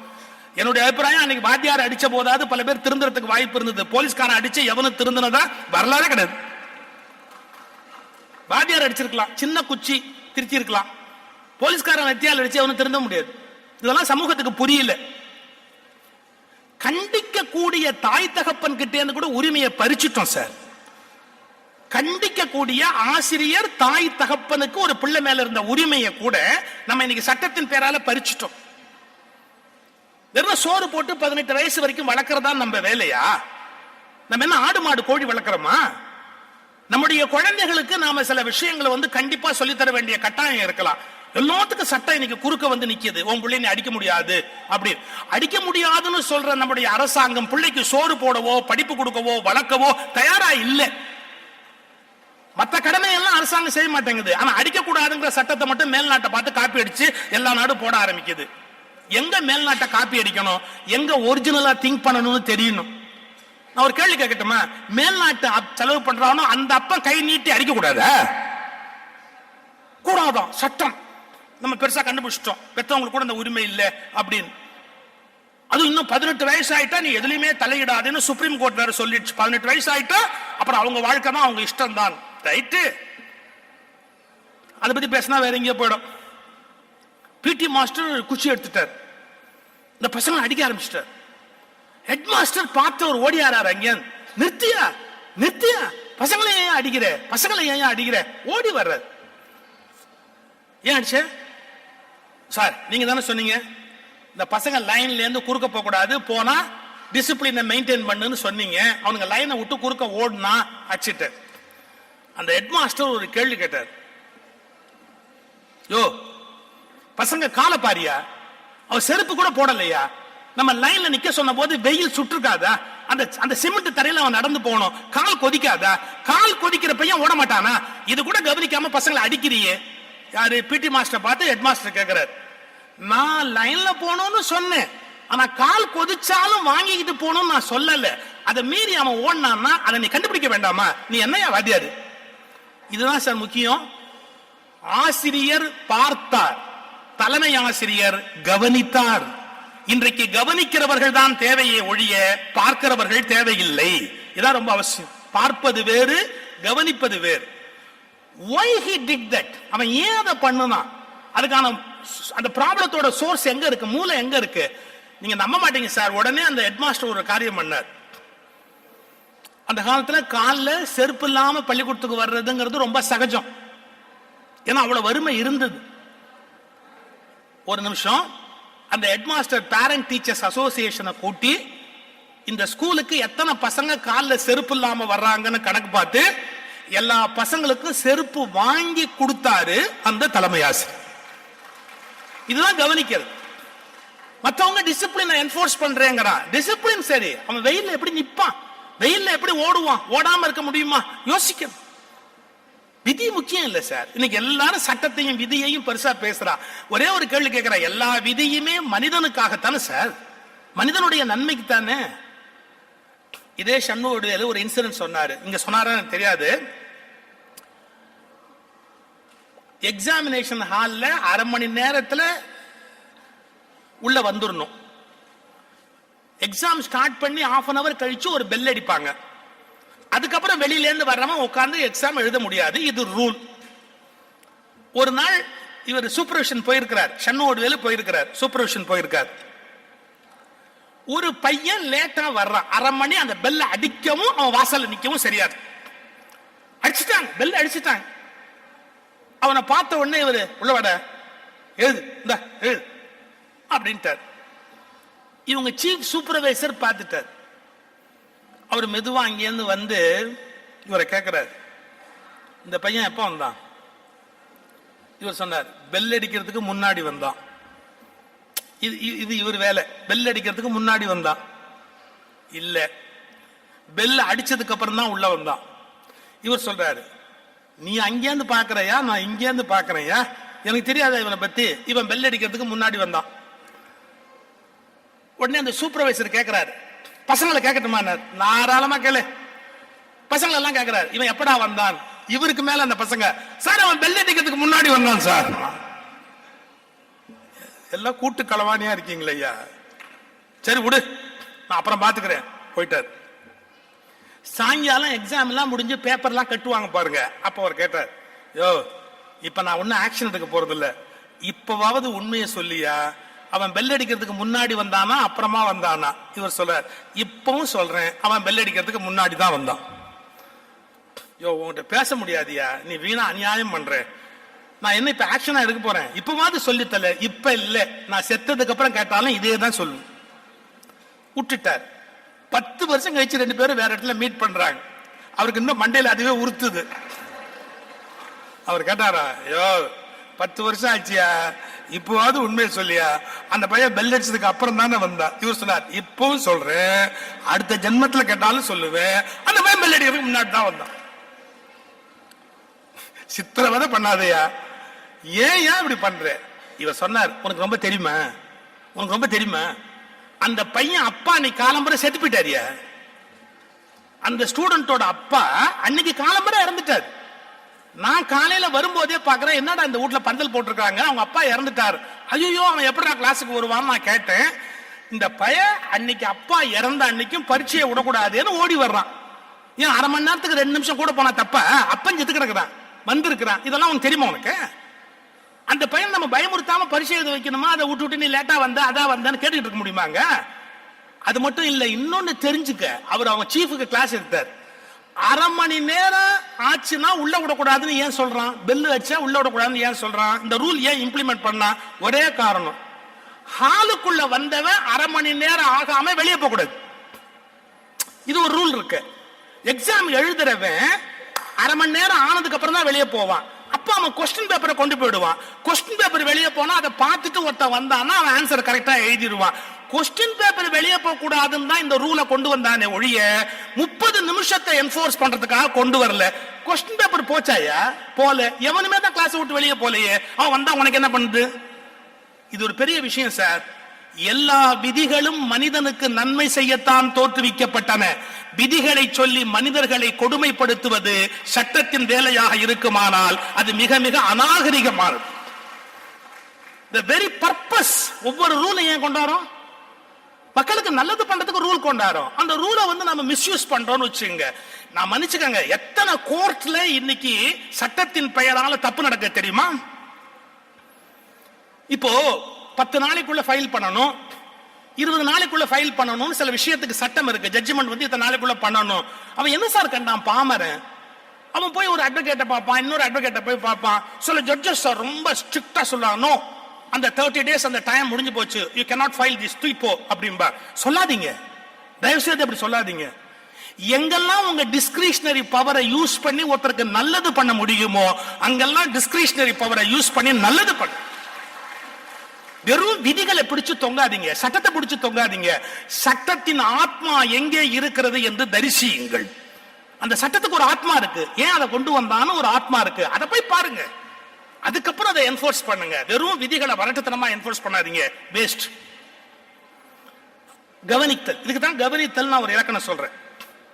அப்புறம் அடுத்தது, இதுல ஒவ்வொரு சாப்டருடைய தலைப்பை தான் நான் சொல்லிட்டு வரேன். நம்புவதை நிறுத்து அப்படின்னு ஒரு சாப்டர் எழுதியிருக்கிறேன். என்ன நம்புவதை நிறுத்து? நான் அதை அப்படி நம்புறேன், நான் இதை இப்படி நம்புறேன். இன்னைக்கு உலகத்தில் இருக்கிற எல்லா பிரச்சனைக்கும் காரணமே அவன் நம்பிக்கை வெவ்வேறையா இருக்கிறது தான். நான் இப்ப சொல்ல போற விஷயம் ரொம்ப கஷ்டமா இருக்கும் சார். ஒரு மதத்துல ஒரு நம்பிக்கை இருக்கும், அது கொஞ்சம் ரொம்ப அறிவுபூர்வமா யோசிச்சு பார்த்தா சரியா இருக்காது, நிஜமாவே சரியா இருக்காது. ரொம்ப அறிவை அப்ளை பண்ணி பார்த்தா சரியா இருக்காது. அப்ப அவன் என்ன கேட்டா என்ன சொல்லுவான்? நான் அதை நம்புறேன்ப்பா, எனக்கு நம்புறாங்கப்பா, எங்க முன்னோர்கள் நம்புறாங்கப்பா, நான் நம்புறேன்ப்பா. ரைட், நான் அதை குறை சொல்லல, நீ நம்பு. ஆனா இன்னைக்கு எப்படி திரும்ப இருக்கு இந்தியால, இந்த மாதிரி எதையோ நம்புறவன் இன்னொருத்தர் எதையோ நம்பினா மட்டும் கேலி பண்றான் பாருங்க, அந்த கன்றாவி தான் சகிக்க முடியலன்ற. நீ எதையோ நம்புற, அவன் எதையோ நம்புறான். நீ எதையோ நம்புறவன் எதையோ நம்புறவனை ஏன் குறை சொல்ற? நீ எதையோ உணர்ந்தவன் தானே குறை சொல்லு. எதையோ நம்புறவன் இன்னொருத்த நம்புறதை எப்படி குறை சொல்லலாம்? இப்ப நான் வந்து ரிலிஜனுக்குள்ள போய் ரொம்ப ஓபனா பேச முடியாது, இந்த நாட்டில் அதுக்குரிய பக்குவம் வரல. எல்லா மதத்திலுமே முட்டாள்தனமான நம்பிக்கை இல்லையா? எல்லா மதங்கள்லயுமே முட்டாள்தனமான நம்பிக்கை இல்லையா? நான் எழுதியிருக்கிறேன் ஒரு சாப்டர். சார், ஆம்பளைக்கும் புள்ள பிறக்குமா அப்படின்னு கேட்கறான். ரைட், சிவனுக்கும் விஷ்ணுவுக்கும் ஐயப்பன் பிறந்தார் அப்படின்னா ஆம்பளைக்கும் புள்ள பிறக்குமான்னு கேட்கறான். எப்படி சார் கன்னிக்கு ஒரு புள்ள பிறக்குமா அப்படின்னு கேட்டு பார்த்தா இதை பத்தி யோசிப்பானா இல்லையா? அப்ப யாரோ உன்னை நம்புறாங்க, இவன் எதையோ உன்னை நம்புறான். எனக்கு என்ன ஆச்சரியம்னா, நம்புகிறவன் இன்னொருவன் நம்பிக்கையை கேலி பேசுகிற கோமாளித்தனம் இந்தியாவை தவிர வேற எந்த மண்ணிலும் நடக்காது. நீ அறிவுள்ளவன் யாரை வேணா விமர்சனம் பண்ணு, ஆனா நம்புறவன் விமர்சனம் பண்ணாத. நீ ஒரு முட்டாள்தனத்தை நம்பிக்கிட்டு இருக்கிற, அவன் ஒரு முட்டாள்தனத்தை நம்பிக்கிட்டு இருக்கிறான். நீ முட்டாளா இருக்கிறவன் அடுத்தவன் முட்டாள்னு பேச உனக்கு என்ன உரிமை இருக்கு? சார், மகாவீரர் காலில் இருந்து தாய்ப்பால் வழிஞ்சுதுன்னு கணக்கு இருக்கு சார். மகாவீரரை பத்தி, இத்தனைக்கு சமணம் அறிவு சார்ந்த மதம், மகாவீரர் காலில் இருந்து பால் வழிஞ்சுது அப்படிங்கிறான். Is it practically possible? Muhammad பொன் குதிரை மேல ஏறி சொர்க்கத்துக்கு போனார்னு இஸ்லாத்துல ஒரு பிரிவு இருக்கு. Is it practically possible? இல்ல. நீங்க அறிவுபூர்வமா யோசிச்சா கிடையாது. நீ நம்பு, நான் யாரையுமே குறை சொல்லல. இந்து நம்பு, கிறிஸ்துவங்க நம்பு, இஸ்லாமிய நம்பு. ஆனா உன்னை நம்புறவன் இன்னொருத்த நம்புறத அசிங்கமா பேசாது, உனக்கு அந்த உரிமை கிடையாது. ஏன்னா நீ ஒரு முட்டாள்தனத்தை நம்புற, அவன் ஒரு முட்டாள்தனத்தை நம்புறான், போயிட்டு போறான், விட்டுட்டு போ. நீ உண்மையிலே வளரணுமா? என்னுடைய கருத்து, நம்புவதை நிறுத்து, கண்டுபிடி. இப்ப என்ன யாராவது இன்டர்வியூல நீங்க கடவுள் நம்பிக்கை உள்ளவரான்னு கேட்டா கிடையாது. நான் நம்புகிற அளவுக்கு அவர் பலவீனமானவர் அல்ல. நான் நம்புகிற அளவுக்கு கடவுள் பலவீனமான ஒரு நபர் அல்ல. எனக்கு கடவுள் நம்பிக்கை கிடையாது, ஆனா கடவுள் உணர்வு உண்டு. There is a difference. உணர்தல் வேறு, நம்புதல் வேறு. நான் பரமாத்மாவை உணர்ந்திருக்கிறேன், நம்புவதில்லை. நம்புவது கொச்சையான வார்த்தை, தெரியல யாருக்குமே. இந்த உலகம் சார் உருண்டேங்கிறத சொன்னா செத்தே போனான் சார் அவன். ஏன் எல்லாரும் தட்டேன்னு நம்புனா சார், தட்டேன்னு நம்புனா, உருண்டேன்னு சொன்னவன உதப்பேன்னா அவன் என்ன பண்ணுவான்? அவனை சொன்னாங்க, இந்த வேற மரியாதையா தட்டேன்னு சொல், இல்லாட்டி கொன்னுடுவோம். அவன் எழுதினான் பாருங்க, அவன் புத்தகத்துல திருத்தம். இந்த உலகம் தட்டையானது என்று பல பேர் நம்புவதால் நானும் அதை தட்டை என்று இப்போது ஒப்புக்கொள்கிறேன். ஆனால் நான் ஒப்புக்கொள்வதால் அது உருண்டையா தட்டையா என்ற உண்மை மாறாது, அது எப்போதும் போல் உருண்டையாகவே இருக்கும். நான் ஒத்துக்கிறது உயிரோடு இருக்கிறதுக்காக, ஆனா அது என்னங்கிறது அதுக்கு தான் தெரியும், அது எனக்கு தெரியாது. நான் ஒத்துக்கிறதாலேயே அது மாறப்போகுது அப்படின்னா. இப்போ நம்புனவன் தப்பு பண்றான், கண்டுபிடிச்சவன் தான் உண்மையை சொல்றான். எனக்கு பெரிய ஆச்சரியம். எல்லாரும் நம்பு நம்பு நம்பு நம்புங்கிறாங்க. நம்புறதை நிறுத்து. இது என்னுடைய ஸ்டேட்மெண்ட். நம்புவதை நிறுத்து. நீ கண்டறி, நீ உணர், நீ தேடி அனுபவி. வெறும் நம்பிக்கையின் மூலமா ஒன்னும் பண்ண முடியாது. பகவான் புத்தர்கிட்ட ஒருத்தன் போறான். அவன் ஒருத்தன் சொல்றான், இவன் சார் ஒளின்னு ஒண்ணு இல்லைங்கிறான். ஏன்னா அவனுக்கு பார்வை இல்லை, பார்வை இல்லை. இவன் ஒளின்னு ஒண்ணு இல்லைங்கிறான். இவனை விட நாமெல்லாம் பெரியவங்களா காட்டுறதுக்காக பொய் சொல்றோமா? லைட் லைட்டுன்னு என்னமோ சொல்றீங்க, அதெல்லாம் ஒண்ணுமே கிடையாது அப்படின்னு இவன் சொல்றான். இவனுக்கு நீங்க ஏதாவது அறிவுரை சொல்லுங்களேன், இன்னைக்கு அறிவுரை சொல்லுங்களேன். புத்தர் சொன்னாரு, அறிவுரை சொல்றது என் வேலை இல்லை. அவன் கண்ணை அப்படி பார்த்தார். அது ரெக்டிஃபை பண்ணக்கூடிய மிஸ்டேக்னு கண்டுபிடிச்சார். அவருக்கு ஒரு கண் மருத்துவரை தெரியும். அவர்கிட்ட அனுப்பினார், நீ அங்க போ, அவர்கிட்ட போய் வைத்தியம் பண்ணிக்க அப்படின்னு. அவன் போனான். ஒரு 48 நாள் அந்த கண் மருத்துவர் ஒரு வைத்தியம் பண்ணார். அவனுக்கு பார்வை தெரிஞ்சது. தெரிஞ்சதுக்கு அப்புறம் ஒளிங்கிறத பார்த்தான் பாருங்க. ஆமா ஆமா ஒளின்னு ஒண்ணு இருக்கு அப்படின்னு. அவன் புத்தருக்கு சொன்னான், நல்ல வேளை, எனக்கு இவ்வளவு நாளா நான் ஒளின்னு ஒண்ணு இல்லேன்னு நான் நம்பிக்கிட்டு இருந்தேன். ஒளி இருக்குங்கிறத நான் இப்பதான் நம்புறேன். நிறுத்துன்னு. நீ இவ்வளவு நாளா ஒளி இல்லேன்னு நம்பிக்கிட்டு இருந்த, இப்ப ஒளி இருக்குங்கிறத கண்டுபிடிச்சிருக்க. நீ மறுபடியும் நம்புறேன்னா எப்ப நீ நம்பினாலும் அது அவநம்பிக்கையா மாறுறதுக்கு வாய்ப்பு உண்டு. அதனால நம்பினேன்னு சொல்லாத. உனக்கு புத்தி சொல்றது என் வேலை இல்லை. நீயா அதை உணர்ந்துட்டா அப்புறம் எப்படி மாத்தி சொல்ல போற? அப்பதான் புத்தர் சொல்றார், தேவையில்லாம அறிவுரை சொல்லாதீங்க, அவங்களா கண்டுபிடிக்கிறதுக்கு வாய்ப்பு கொடுங்க, அவங்க அதை உணர்வதற்கு வாய்ப்பு கொடுங்க அப்படிங்கிறார். அதனால எல்லா விஷயங்களிலும் பல நம்பிக்கைகள் இந்த உலகத்தை ஆட்டி படைக்கின்றன. நான் ஒரு முறை சொன்னேன், டேய் பாம்பு பால் குடிக்காதரா, பால் குடிக்கணும்னா நாக்கு தப்பட்டையா இருக்கணும், அல்லது குட்டி போட்டு பால் கொடுக்கிற இனத்துல பிறந்திருக்கணும். அந்த குட்டி போட்டு பால் குடிக்கிற இனத்துல உள்ளது பால் குடிக்கும். இல்ல நாக்கு தப்பட்டையா இருந்தா நக்கி பால் குடிக்கும். நம்ம பாம்புக்கு அரசியல்வாதி மாதிரி ரெட்ட நாக்கு, அப்படி பிளந்து ரெண்டா இருக்கும். அதனால பால் நக்கி குடிக்கவே முடியாது பாம்பால. அப்ப பாம்பு பால் குடிக்காதுடா, பாம்பு புத்துல போய் பாலை ஊத்தாதீங்கடா, பாம்பு புத்துல ஊத்துறதால நச்ச நச்ச நச்சுன்னா அந்த பால் அது இருக்க கூடாது, பாம்பு புத்துக்குள்ள இருக்க முடியாது, பாலும் வீணா போகுது, ஊத்தாதீங்க. நான் பேசிக்கலா ஒரு இந்து ஸ்பீக்கர் தான், நான் இல்லைன்னு சொல்லல. ஆனா அது வானா, அது அறிவுக்கு விரோதமானது, பால் ஊத்துறதால பிரயோஜனம் இல்லை, இவ்வளவு சொல்றேன். எனக்கு ஒருத்தர் உடனே ஒரு கட்டிங் எடுத்து அனுப்புறாரு, பாம்பு தண்ணி குடிக்குது. டேய் தண்ணி குடிக்காதுன்னு நான் சொன்னேன். எல்லா ஜீவராசியுமே தாகம் எடுத்தா தண்ணி குடிக்கும். முழுக்கதால சப்பி குடிக்க முடியாது. ஆனா அந்த ஈரம் படப்பட அதுக்கு ஒரு நிம்மதி இருக்கும். பாம்பு தண்ணி குடிக்கும். ஒவ்வொரு உயிருக்குமே தண்ணியை பத்தி, ஒரு குருவிக்கு எல்லாத்துக்குமே அந்த தண்ணியை பார்த்தா ஒரு சொட்டு அது தனக்கு வேணும்ன்ற எண்ணம் வரும். தண்ணி குடிக்காதுன்னு நான் சொல்லல, ஆனா பால் குடிக்காது. பால் அதோட உணவுல கிடையாது. பாம்புக்கு பால் உணவு கிடையாது. இந்த நாட்டுல சார் இதை நான் சொன்னா என்ன வேப்பலையாலே அடிச்சு கொண்டுடுவான் சார். என்னத்தை நான் மாற்றத்தை கொண்டு வர முடியும்? என்னத்தை புரிய வைக்க முடியும்? எதை நீங்க ஒத்துக்க போறீங்க? எதை நீங்க திருந்த போறீங்க? எதை கவனிக்க போறீங்க? எவனோ என்னைக்கோ சொன்னதை நம்புறீங்களே ஒழிய எது நடக்குதோ அதை கவனிக்க மாட்டேங்கிறீங்களே. சரி, வந்தோம் சொல்றத சொல்லிட்டு போ. அத்தி வரதப்பா, எங்க ஜனங்களுக்கு புத்தி வராதப்பா, எங்க ஜனங்களுக்கு புத்தி வராதப்பா. சார் நான் ஒன்னும் நாஸ்திகன் இல்லை. பெருமாளை அலங்கரிச்சு மாலைகளை போட்டு திருப்பதியில இருக்கு, எத்தனையோ இடத்துல போய் பார்க்கலாம். கூட்டம் இல்லாத இடம் இருக்கு, நிம்மதியா போயிட்டு நிம்மதியா திரும்பி வரலாம். அது என்னமோ அந்த 48 நாளைக்குள்ளேயே அந்த நேரத்துக்குள்ளேயே போகணும்னு போய் 5 பேர் செத்து போய் என்ன சார் இது? நான் ஏதோ இந்து மதத்தை மட்டும் குறை சொல்றேன்னு நினைக்காதீங்க. ஹஜ்ஜுக்கு போய் நெருங்கி செத்து இருக்கிறான். எத்தனையோ பேர் இது மாதிரி பல பேர் மத யாத்திரைகளுக்கு போய் செத்து இருக்கிறான். எல்லா மதத்துல இருக்கவங்க சொல்ற, கூட்டத்தில் போய் கடவுளை கும்பிட்டால் தான் கும்பிட்டது என்கிற மூடத்தனத்திலிருந்து வெளியே வாருங்கள், மூடத்தனத்திலிருந்து வெளியே வாருங்கள். I don't care about religions. நான் எல்லா ரிலிஜன் சேர்த்தே தான் சொல்றேன். ஏன் அது என்ன அந்த கூட்டத்தில் போய் பார்த்தாதான் விசேஷம்னு உனக்கு எவன் சொன்னா? நான் திருச்செந்தூர்ல கந்த சஷ்டியில 6 நாள் பேசுவேன். 6 நாள் கந்த சஷ்டி பேசுவேன். 6 நாளும் கோயிலுக்குள்ளே போக மாட்டேன். ஒருத்தர் சொல்ல, நீ நாஸ்திங்க அதான் போக மாட்டேன். 6 நாள் கந்த சஷ்டி நான் கோயிலுக்குள்ளே போக மாட்டேன்.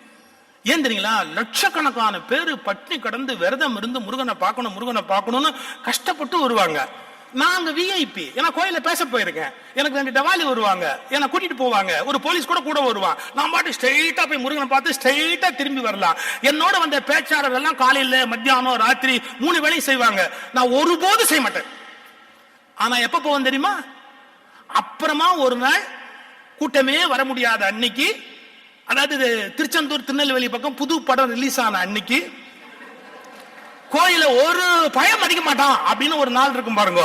அன்னைக்கு நான் பாட்டுக்கு நேரா தூத்துக்குடி போய் இறங்கி திருச்செந்தூர் கோயில போய் உட்கார்ந்தா முருகன் சொல்வார், வந்தியா பேசுறதுக்கு ஆள் இல்லையேன்னு கவலைப்பட்டுக்கிட்டே இருந்தேன், அதனால உட்கார், உங்ககிட்ட ஒரு 1.5 மணி நேரம் பேச வேண்டியிருக்கு அப்படின்னு. நான் அந்த வருஷம் முழுக்க பேச வேண்டிய விஷயம் எல்லாம் என்கிட்ட சொல்லுவார். இதெல்லாம் போய் சொல்லிட்டுவா எங்க ஜனங்களுக்கு அப்படி. நான் ஏதோ மிகைப்படுத்தி சொல்றேன்னு இல்ல. உட்காந்தா கோயில நிம்மதியா உட்காந்து நல்ல தியானம் பண்ணி ஆண்டவனோட மனசு விட்டு பேசிட்டு வீட்டுக்கு போட்டு வரலாம். எவனோ கெடுத்துட்டான் சார். கூட்டத்துல போய் சாமியை பார்த்தாதான் உண்டுன்னு சொல்லி அந்த நசுங்கி செத்து வேத்து துணி கிழிஞ்சு வேஷ்டி நழுவி எதுக்கு இதெல்லாம்? இன்னும் சொல்லட்டுமா, என் வார்த்தை நீங்க எழுதி வச்சு வீட்டுல போய் தியானம் பண்ணுங்க. இந்த உலக இன்பங்களுக்கு கூட்டம் தேவை, ஆன்மீகத்துக்கு தனிமைதான் தேவை என்பதை புரிந்தால் மட்டும்தான் நீங்கள் ஞானம் அடைய முடியும். உங்களுடைய உண்மையான ஆன்மீக முன்னேற்றம் கூட்டமா சாத்தியமே கிடையாது. ஒழிய உங்களை ஞானியாக ஒருபோதும் மதத்தில் ஆக்காது. யார் சொல்றது, யார் கேட்கிறது? எதுக்கு சொல்றேன்? கவனிக்கல, அது என்ன நடக்குதுங்கிறத பார்க்கல. என்னுடைய மிஸ்டேக் எங்க போய் முடியும், நம்ம எப்படி மாத்தணும்? இல்லையே, நம்புவதை நிறுத்து. நம்பிக்கை குறுக்கு வழி, குறுக்கு வழிகள் ஆபத்தானவை. கடவுளை நெருங்குவதற்கு நம்பிக்கை குறுக்கு வழி. இப்ப நான் சொன்னா பல பேர் கோவப்படுறாங்க. விவேகானந்தர் நம்பினார? He questioned everyone. எல்லாரையும் கேள்வி கேட்டார். You are speaking about God. Have you seen him? Have you ever seen him? ஒரு சாமியாரை விட்டு வைக்கல சார் அவரு. கேட்டா நான் கொஞ்சம் கடுமையா இதை பேசினேன். எங்க பேசுனேன் தெரியுங்களா? நம்ம கிக்கானி ஸ்கூல்ல பேசும்போது இதை பேசினேன். ஒரு சாமியார்கள் ஒரு 15 பேர் வந்திருந்தாங்க. விருட்டுன்னு சொல்லிவிட்டாங்க. கோச்சு எனக்கு அதுக்கு அப்புறமா ஒரு இந்து இயக்கத்திலிருந்து ஒரு கடிதம் வந்தது. நீங்கள் துறவிகளை எல்லாம் மனம் நோக பேசுகிறீர்கள். அன்று நீங்கள் பேசிய போது மனம் புண்பட்டு துறவிகள் எழுந்து வெளியில் போனார்கள். இதற்கு நீங்கள் மன்னிப்பு கேட்க வேண்டும். நான் பதில் எழுதினேன், மனம் புண்படுதல் என்பது சம்சாரிக்குத்தான் சாத்தியமே ஒழிய ஒரு உண்மையான துறவிக்கு மனம் இருக்க முடியாது. மனம் இருக்கிறவன் துறவியாக இருக்க முடியாது. எனவே மனமற்ற நிலையில் தான் துறவு சாத்தியம். அவர்கள் புண்படுவது அவர்கள் பலவீனமே ஒழிய அது பற்றி எனக்கு எந்த கவலையும் இல்லை. எப்படி சார் துறவிக்கு மனசு புண்பட முடியும்? நீ மனசு புண்படுதுன்னா இல்லறத்தானுக்கு முடியும். அவனுக்கு தான் மனசுன்னு ஒண்ணு சொன்ன. நீ தான் மனசை திறந்து தானே மனமற்ற நிலையில போய் தானே ஞானியாவே ஆக முடியும். பேசிக் பிரின்சிபிளே நமக்கு புரியலையே. துறவு என்பதே மனமற்ற பெருநிலை. தத்துவங்களே போயிடுது சார், கான்செப்டே போயிடுது. வெறும் அடையாளங்கள். அது ஏதோ ரிலிஜனை இன்சல்ட் பண்றோம்னு நினைக்கிறேன். கிடையாது. இன்னும் சரியா சொல்லட்டுமா, ரிலிஜனை இன்சல்ட் பண்றது என் வேலை இல்ல, ரிலிஜனை கண்டம் பண்றது என்னுடைய வேலை அல்ல. ரிலிஜனை தூய்மைப்படுத்துவதும் முழுமைப்படுத்துவதும் தான் என்னுடைய முழு நேர வேலை. அதை முழுமைப்படுத்தணும். அதனுடைய உண்மையை தேடி நம்ம போகணும். உண்மையான துறவுனா என்ன, உண்மையான ஞானம்னா என்ன, அதை நோக்கி நம்ம பயணப்படணும். இன்னொன்னு, இது ரொம்ப அடுத்த விஷயம், கொஞ்சம் சாதாரணமான விஷயம். நம்புவதை நிறுத்துன்னு சொன்னா, இப்ப அடுத்தது ஆபத்திலேயே இரு. பசங்க, சின்ன பசங்க முன்னுக்கு வரணும்னா அவங்க சொல்ற ஆபத்திலேயே இரு. எப்படி ஆபத்திலேருந்து எஸ்கேப் பண்ணலாம், எப்படி சௌரியமா இருக்கலாம், ஒரு கம்ஃபர்ட் ஜோன் தோணி எப்படி போய் ஒளிஞ்சுக்கலாம், அதெல்லாம் 55-60க்கு அப்புறம் அவங்க பாத்துக்குவாங்க. when you are 20-21 ரிஸ்க ஃபேஸ் பண்ணு, வாழ்க்கையை சவாலா எடுத்துக்கோ, போ மோதி பாரு, கஷ்டப்படு, ஆபத்திலேயே இரு. இதெல்லாம் ஜெயிக்கிறதுக்கு தேவையான விஷயம். ஆபத்திலேயே இரு. நம்ம ராணுவத்தில் இருக்கிறவங்களையே மதிக்கிறோம். ஒருத்தர் சொல்றான், உங்களுக்கு தெரியாது சார், ராணுவத்தில் டெலிவிஷன்லாம் வாங்கினா டாக்ஸே கிடையாது, ஃப்ரிட்ஜுக்கெல்லாம் சார் டாக்ஸே கிடையாது சார். முட்டாள், அதுக்காக ராணுவத்துக்கு போய் சேருவேன். அவன் சொல்றான், இந்த மிலிட்டரி பீப்புளுக்கு சார் சரக்கு கூட ரொம்ப கம்மியான காசு கிடைக்கும் சார், மிலிட்டரி இருக்கணும் சரக்கு கம்மியா கிடைக்கும் சார். சார் இன்னொருத்தன் கேட்கறான், இந்திய ராணுவத்தில் இருக்கிறான், எல்லாருமா போய் பார்டர்ல செத்து போறான், அப்புறம் ஏன் அவனை கொண்டாடுறீங்க? தம்பி ஒன்னு புரிஞ்சுக்கோ, அவன் எந்த யுத்தத்துக்கும் போக வேண்டாம், எந்த எல்லையில நிக்க வேண்டாம். எப்ப ராணுவத்துக்கு தயார்னு கையெழுத்து போட்டானோ அப்பவே உயிரை வித்துட்டாங்க. இந்த உயிர் போனா போதுங்கிற முடிவுக்கு வந்துட்டான்டா, அப்பதான் கையெழுத்து போடுவான். கூப்பிட்டா எங்க வேணாலும் போறான், எங்க வேணாலும் நிக்கிறான். அவன் கூப்பிட்டாங்களா செத்தாங்களான்லாம் கேட்காத, கையெழுத்து போடுறதாண்டா முக்கியம். நான் ராமத்துக்கு வர்றேன்னு கையெழுத்து போடுறான் பார், அன்னைக்கே அவன் என்ன முடிவு பண்றான், உயிர் போனாலும் பரவாயில்லைன்னு முடிவு பண்றான். வாழ்க்கையில சார் ஆபத்துக்களை நேசிக்கணும், ஆபத்துல இருக்கிறதுக்குரிய தைரியம் இருந்தா தான் முன்னுக்கு வர முடியும். இப்ப சில பேர் என்ன, அந்த கம்ஃபர்ட் ஜோன், ஒரு வார்த்தை நீங்க படிச்சிருக்கலாம், ஒரு சிங்கத்தை நாசமாக்க வேண்டும் என்றால், ஒரு சிங்கமா இருக்குல்ல, அந்த சிங்கத்தை நாசமாக்க வேண்டும் என்றால் அதன் குகை வாசலில் தினந்தோறும் ஒரு ஆட்டுக்குட்டியை கட்டி வை. ஒண்ணு பண்ண வேணாம், அது வாசல்ல ஒரு ஆட்டுக்குட்டியை டெய்லி கட்டி வச்சிட்டீங்கன்னா ஒரு மாசத்துல எந்திரிச்சதுக்கு அப்புறம் வேர் இஸ் மை பிரேக்ஃபாஸ்ட் அப்படின்னு கேட்கும். ஒன்னும் காட்டுக்கு போவாது, கம்பீரமா தலையை சிமிக்காது, ஒன்னும் பாடுபடாது, ஓடாது. ஏன்னா டெய்லி அதுக்கு அங்க கொடுத்துட்டீங்க நீங்க. இப்ப நான் இப்ப சொல்ற விஷயத்தை கொஞ்சம் யோசிச்சு பாருங்க. இப்படித்தான் எல்லா பெத்தவங்களும் பிள்ளைங்களை கெடுத்து வீணாக்குறோம். எல்லாத்தையும் முதல்லயே கொடுத்து நான் அதை முதல்லயே கொடுத்துறேன், பாதுகாப்பா கொடுத்துறேன், கவனமா கொடுத்துறேன். மிஸ்டேக். Let them suffer. போய் முட்டி மோதட்டும். சில பேர் ஜாமெண்ட்ரி பாக்ஸ் எடுத்துட்டியா, அந்த பென்சில் எடுத்துக்கிட்டியா, அந்த பேனா எடுத்துக்கிட்டியா, ஏன் அப்புறம் ஸ்கூல்ல போய் இல்லேன்னு சொல்லி பெஞ்சில் நிக்காத, வெளியே நிக்காத, நிக்கட்டும். 2 தடவை கிளாஸ்ல அவமானப்பட்டுட்டான்னு வச்சுக்கோங்க, அப்புறம் அவனுக்கு வேண்டியதெல்லாம் அவனே பாத்துக்குவான். நீங்க கொடுத்துக்கிட்டே இருந்தீங்கன்னு வச்சுங்க, 35 வயசுல வெளியில வந்து அவமானப்படுவான். 35 வயசுல வெளியில வந்து அவமானப்படுவான். இப்ப 3 வயசுல ஸ்கூல்ல அவமானப்பட்டுட்டான் அப்படின்னா அவனே அவனை பாதுகாக்கிற தைரியத்தோட வளருவான். நிறைய பேரண்ட்ஸ் நான் பாக்குறேன், அந்த பேம்பரிங் எப்ப பார்த்தாலும் அந்த பிள்ளைகளை அப்படியே பொத்தி பொத்தி பொத்தி பொத்தி பொத்தி ஜுரம் வந்து ஓஷம் எழுதுவார். மழையில விளையாடணும்னு பையன் போனா, மழையில போய் விளையாடாத, சளி வந்துடும். இதுக்கு ஓட்ஸோடைய பஞ்சு தான் அருமை. சளி ஒன்றும் எய்ட்ஸ் அல்லவே, சளி ஒன்றும் எய்ட்ஸ் அல்லவே, ஏன் இவ்வளவு ஆர்ப்பாட்டம் செய்கிறீர்கள்? சளி வருவது நல்லது, கரை நல்லதுன்னு நாம் பாருங்க, அது மாதிரி சளி நல்லது. ஏன் நீ நனைஞ்சு எதிர்ப்பு சக்தி உடம்புல டெவலப் ஆகி நீ ஆரோக்கியமா இருப்ப. 5 வயசுலயும் 10 வயசுலயும் நடக்கலன்னா you take it from me. Tibet இருக்குல்ல, திபெத்ல பிள்ளைங்க பிறந்தா என்ன பண்ணுவாங்க தெரியுங்களா? திபெத்ல பிள்ளைங்க பிறந்தா என்ன பண்ணுவாங்க தெரியுங்களா? அந்த பச்சை தண்ணியில பிள்ளைய அப்படியே முக்குவாங்க. பச்சை தண்ணியில அந்த பிள்ளைய அப்படியே முக்குவாங்க. 10 தடவை முக்கி எடுப்பாங்க. 10 தடவை முக்குனதுக்கு அப்புறமா எது உயிரோட வருதோ அதுதான் மிச்சம்.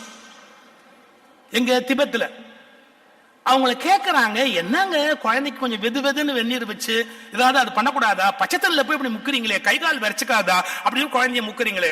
அதுக்கு அந்த பேரண்ட்ஸ் சொல்றாங்க, இதுல தப்பிச்சு வந்தாதான் திபெத்ல வாழவே முடியும். நான் இங்க இதை காப்பாத்திட்டேன்னா வாழ்நாள் முழுக்க அது எங்களுக்கும் கஷ்டம், அதுக்கும் கஷ்டம். இந்த டெஸ்ட தப்பிச்ச பிள்ளைங்க இங்க இருந்தா போதும் திபெத்ல, மத்தவங்க இங்க இருக்க வேண்டிய அவசியம் கிடையாது. உண்மை. அந்த எதிர்ப்பு சக்தியோட பிறந்து வளர்ந்தாதான் அந்த மண்ணில் அதை காப்பாற்ற முடியும். எப்பவுமே குளிர் இருக்கும், எப்பவுமே பனி இருக்கும், அதை வித்ஸ்டாண்ட் பண்ணக்கூடிய தைரியம் வேணும்னா பிறந்த குழந்தைய பச்சை தண்ணில முக்கி எடுக்கிறான். இங்க நாம அந்த குழந்தைய போத்தி பாதுகாத்து. நான் அமெரிக்கா போனேன், போர்ட்லேண்ட்லாம் போனேன், ரொம்ப பயங்கர குளிர் ரொம்ப இருந்தது.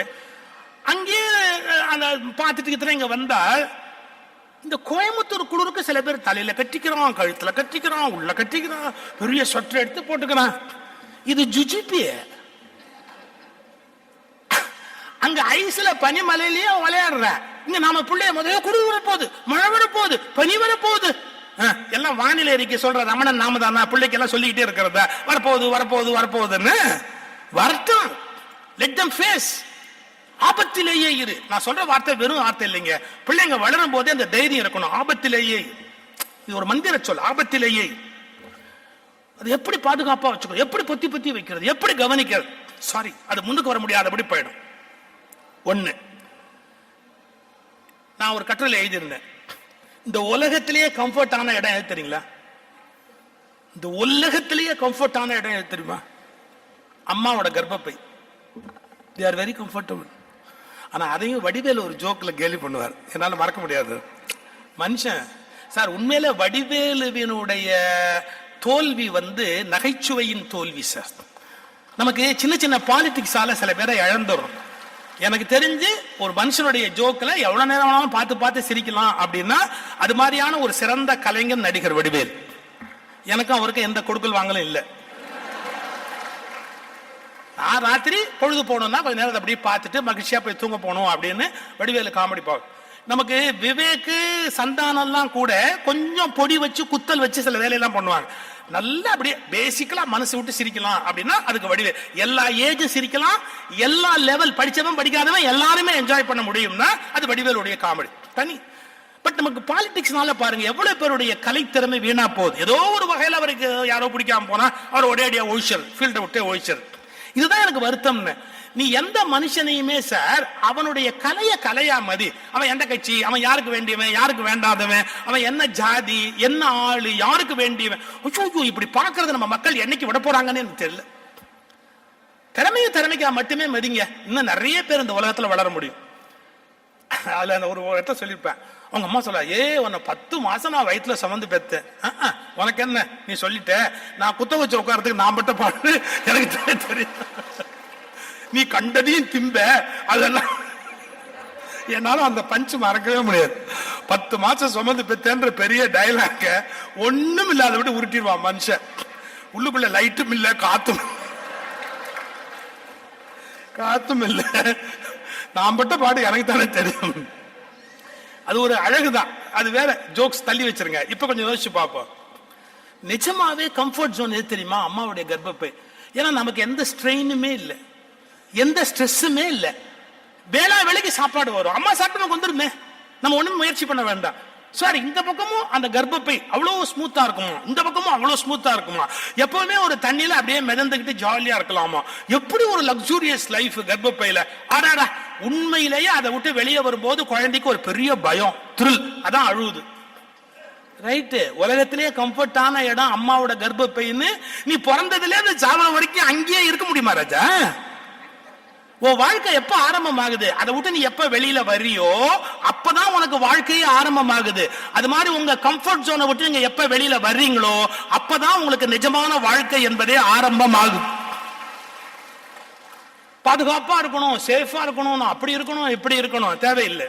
விவேகானந்தர் சொல்றார் சார் ஒரு வார்த்தை, நீங்கள் அப்படி பாதுகாக்க வேண்டிய அளவுக்கு இந்த வாழ்க்கை ஒன்றும் பெரியது அல்ல.